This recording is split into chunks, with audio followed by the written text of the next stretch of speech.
Nous avons aujourd'hui le plaisir pour fêter ce bel anniversaire, 72 ans de l'État d'Israël. Eh bien, on va dire quelqu'un qui était là depuis le début. En plus, il est francophone, c'est une chance pour nous. Il s'appelle Azaria Shmueli. Il vit aujourd'hui à Jérusalem. Il est arrivé, il avait 17 ans en 1948. Bonjour, bonjour Azaria. On est vraiment très content que vous ayez accepté cette interview.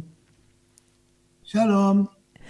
Alors, vous avez tout connu, on peut le dire. Vous avez décidé à 17 ans de quitter votre famille. Vous étiez en France à l'époque, à Toulouse, je crois, dans un petit village de Toulouse, pour venir en Israël. Qu'est-ce qui a motivé cette décision ? Moi, je ne pouvais pas accepter l'idée de vivre en Europe.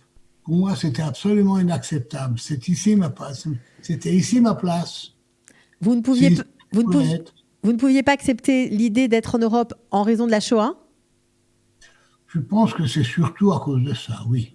Pas seulement quand même, parce que dans notre conscience juive, on est toujours conscient qu'on voudrait être ici. Toujours. Vous avez été élevé dans une famille religieuse ? Oui, c'est cela. Donc ça a aussi fait partie de votre décision, forcément. Pour moi, c'était évident que c'est ici ma place. J'avais même pas encore 17 ans. Hein. Quand je suis arrivé ici, ils n'ont pas voulu me mobiliser. Ils ont dit non, vous n'avez pas 17 ans, on vous envoie au Gadna. Alors j'ai dit, si vous m'envoyez au Gadna, vous m'envoyez chez moi. Hein. Donnez-moi le billet pour retourner chez moi. Je ne suis pas venu ici pour jouer au Gadna.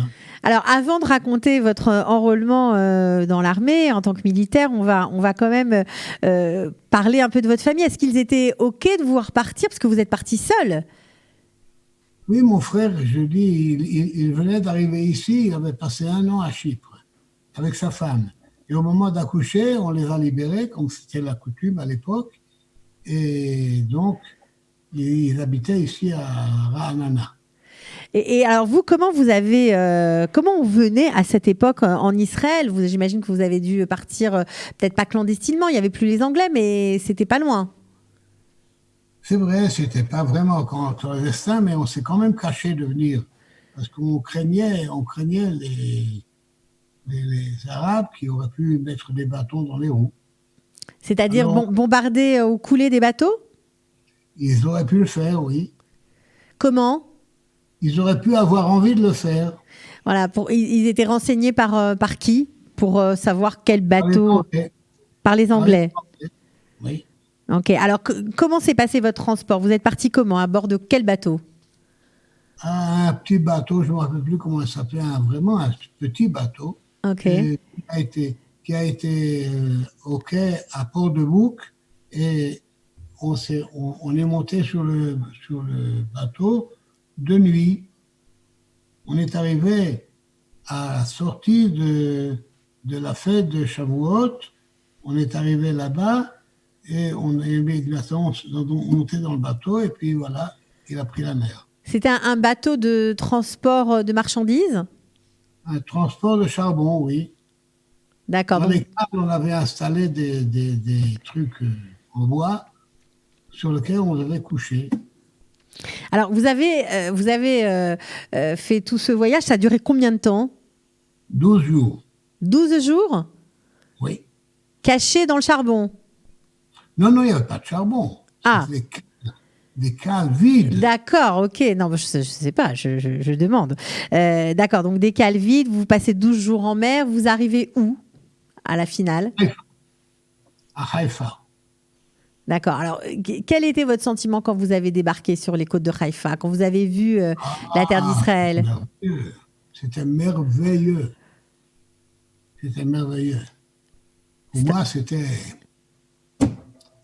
tout ce que je rêvais, quoi, d'arriver en Israël. C'était un rêve, quoi, un rêve réalisé. Absolument. J'imagine. Alors, qu'est-ce que vous aviez en tête ? Qu'est-ce que vous vouliez faire quand vous êtes arrivé ? Vous aviez peut-être déjà des projets ? Vous vouliez faire quoi ?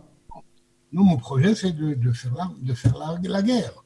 Je suis venu ici pour me joindre aux forces armées et pour repousser les envahisseurs arabes.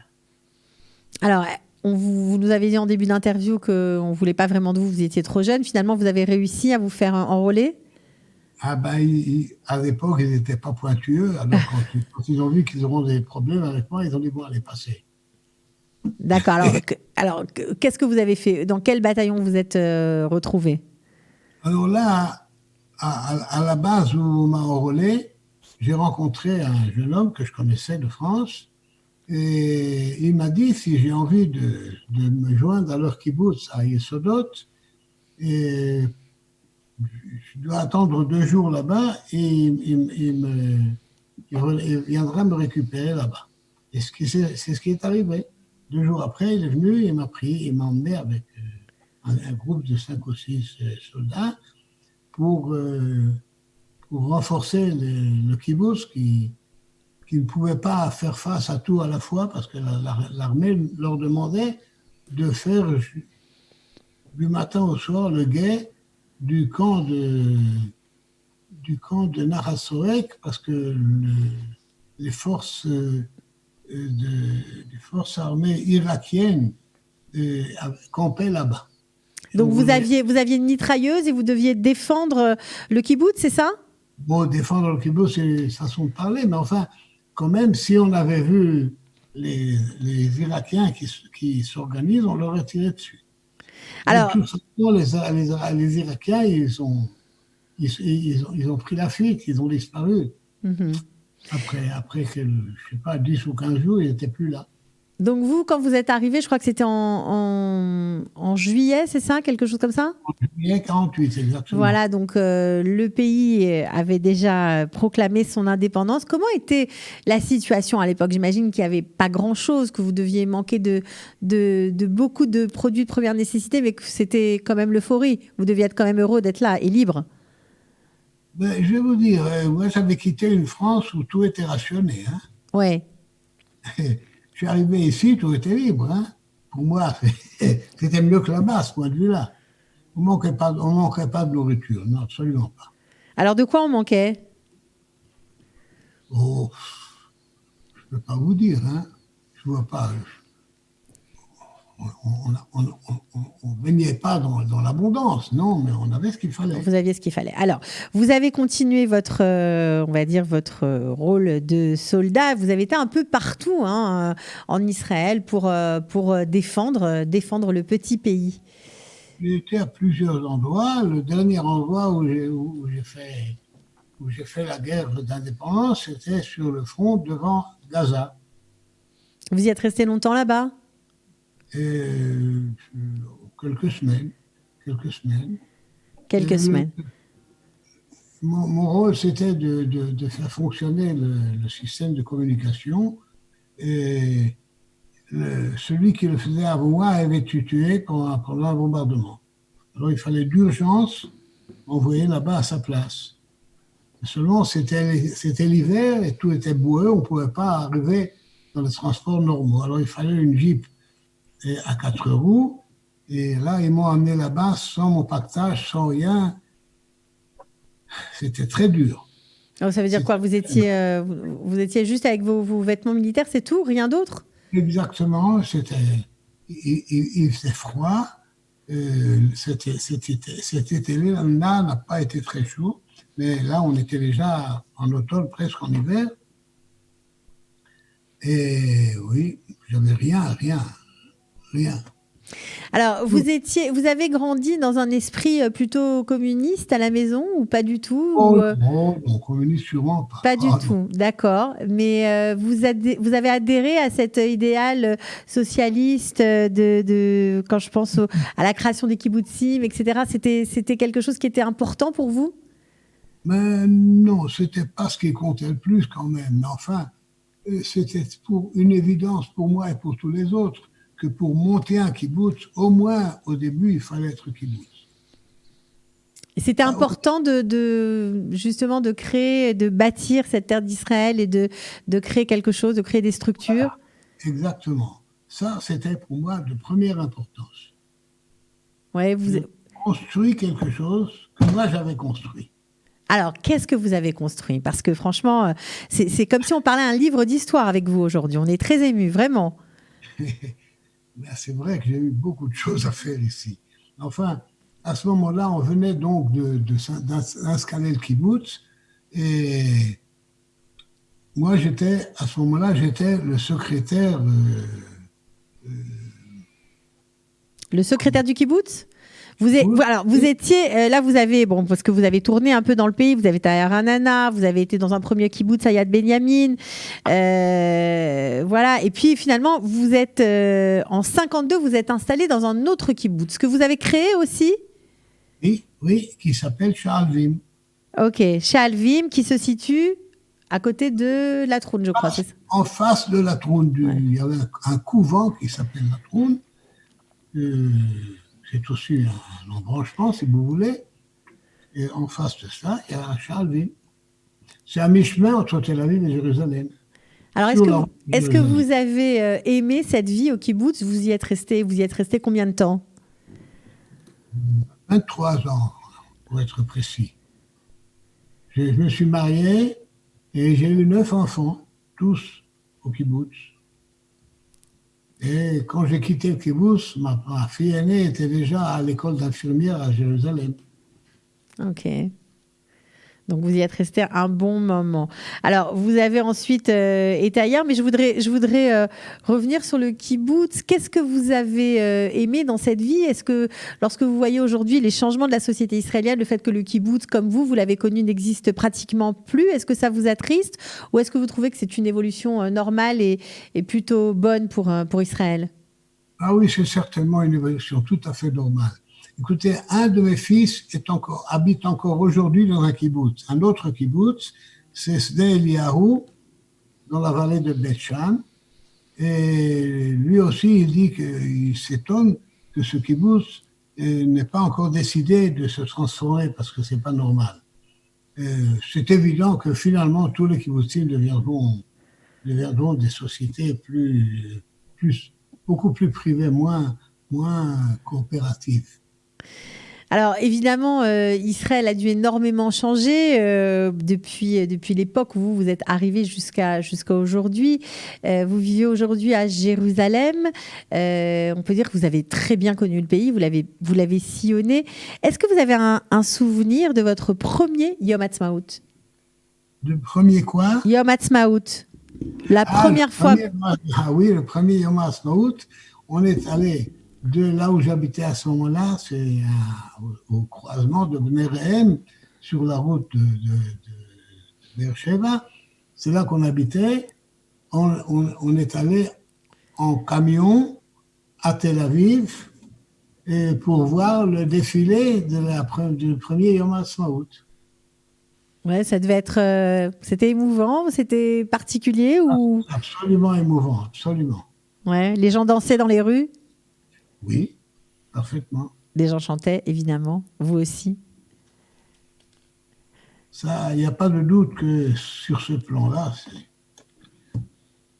quelques années plus tard, on se sentait déjà à l'étroit, c'est vrai. Mais les premières années, c'était merveilleux de devenir un citoyen libre d'un pays libre qui s'appelait Israël.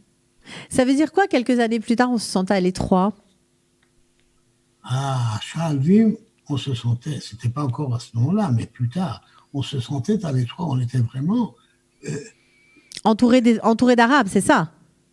pas vraiment entouré d'Arabes, mais on ne pouvait pas se développer, on n'avait nulle part pour se développer. On était dans un coin et il n'y avait pas moyen de faire grand-chose. À cause de la présence ennemie, c'est ça? Non, parce que il fallait un kibbutz là qui puisse monter la garde sur la frontière, mais il n'y avait pas moyen de le développer parce qu'il n'y avait pas de terre. Ah, ok. Alors finalement, moi j'ai monté là-bas un élevage de bovins. J'ai passé 7 ans au dos d'un cheval pour faire le cowboy avec les bovins. Finalement, j'avais presque 1000 bêtes que j'emmenais au pâturage. Et c'est un des emplois que j'ai eu au kibbutz. C'est celui que vous avez préféré? Non, mais ça m'a marqué. Ça m'a marqué. Passer 7 ans à élever des vaches, ça Ça, marque c'est maintenant. clair, ça, c'est clair. Alors, vous avez créé le pays, on peut le dire. Vous avez participé à sa fondation. Comment vous jugez aujourd'hui l'ambiance du pays, la jeunesse israélienne? Est-ce que vous trouvez que la direction qu'elle a prise, est-ce que ça vous correspond, ça vous plaît? Est-ce que vous imaginiez ça ou pas du tout? Ah, ça, c'est très difficile de donner une réponse claire. C'est évident que rien ne se compare à ce qui était à l'époque et ce qu'il y a aujourd'hui. C'est totalement différent, mais vraiment totalement différent. D'abord sur le plan économique, mais pas seulement ça aussi, technologiquement. Je ne sais pas si vous vous rendez compte, mais les premières années du kibbutz, ben, on avait une ligne téléphonique qui menait à Hamlet, puis c'était tout. Parler à mes parents en France, il n'en était pas question. Impossible, inconcevable. Et tout est totalement changé. Ça ne se compare pas du tout. Maintenant, sur le plan politique, c'est très difficile de juger de ce qui se passe aujourd'hui et de ce qui va se passer demain. Et comme beaucoup de pays, on voit le pays qui se partage à moitié-moitié. Ce n'est pas anormal, mais ça bloque le pays. Vous voyez, pendant un an maintenant, on n'avait pas de gouvernement parce qu'il y a moitié-moitié, impossible de les partager. Forcément, ça va changer. Forcément, ça va changer. J'espère que ça changera en bien. Alors justement, vous avez été là tout le temps, donc forcément, vous avez vécu les moments forts d'Israël et les guerres d'Israël, la guerre de 6 jours, la guerre de Kippour. Qu'est-ce que vous gardez de ces moments-là? Ah, la guerre des 6 jours d'abord. Il y a plusieurs points dont je me rappelle bien. D'abord, on a creusé un point fort près du kibbutz et nous sommes tous installés sur ce point fort-là avec avec des tranchées, etc., en nous attendant à ce que les Arabes nous attaquent. Finalement, ce qui s'est passé, c'est l'inverse. C'est notre armée qui s'est installée près de chez nous la nuit avant l'attaque et par-dessus notre tête, ils ont tiré sur les Arabes, ils sont montés à l'assaut et immédiatement, ils ont continué leur assaut vers Ramallah. Et tout d'un coup, voilà, on s'est retrouvés sans ennemis, il n'y avait plus d'ennemis. C'était incroyable cette victoire, vous n'en reveniez pas? Je en reviens, oui, mais c'était à l'époque, je ne peux pas vous dire combien ça nous bouleversait. Et je me rappelle, moi, j'étais chef d'une position, j'avais rien à faire. On attendait l'autorisation de quitter les positions fortifiées et on n'a pas reçu la permission tout de suite. Et alors, on était là, on avait quand même le téléphone et alors un ami de nous qui habitait Jérusalem nous a dit, voilà, ils ont pris la vieille ville et ils ont occupé toute la Jérusalem arabe. On ne croyait pas nos oreilles. C'était quelque chose d'absolument inconcevable pour nous. Ça, c'était la guerre des J'imagine. 6 jours. J'imagine. Oui. Et la guerre de Kippour, l'ambiance était complètement différente, j'imagine, en Israël. Tout à fait différente. La guerre de Kippour. Il y avait mon fils aîné qui venait de se mobiliser pour faire son service à l'école des pilotes. Et tout le kibbutz, finalement, était vidé de tous les hommes, presque. Tous les hommes ont été mobilisés le jour du Yom Kippour. Ils sont tous partis. Il n'y avait presque personne. Moi, j'étais un des responsables qui devait s'occuper que tout ne s'écroule pas. Mais c'était difficile. Oui. Qu'est-ce qui vous reste aujourd'hui, maintenant que vous avez fait votre vie en Israël depuis un si jeune âge jusqu'à aujourd'hui? J'imagine que vous avez beaucoup de petits-enfants. Vous en avez énormément, j'imagine?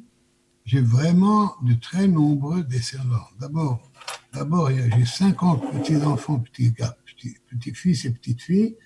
Ils sont presque tous mariés. Et justement, Shabbat dernier, j'ai un arrière-petit-fils qui vient de naître, de mon petit-fils qui est devenu père. C'était il y a 8 jours.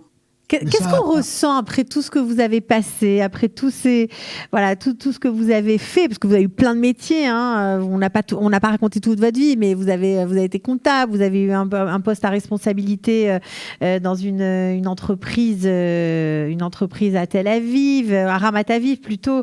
Voilà, vous faisiez du contrôle data, vous formiez les employés, vous avez été secrétaire du kibbutz. Bref, vous avez fait plein de choses. Qu'est-ce qui vous reste, voilà. Qu'est-ce qui il fait que vous êtes tellement heureux d'être ici?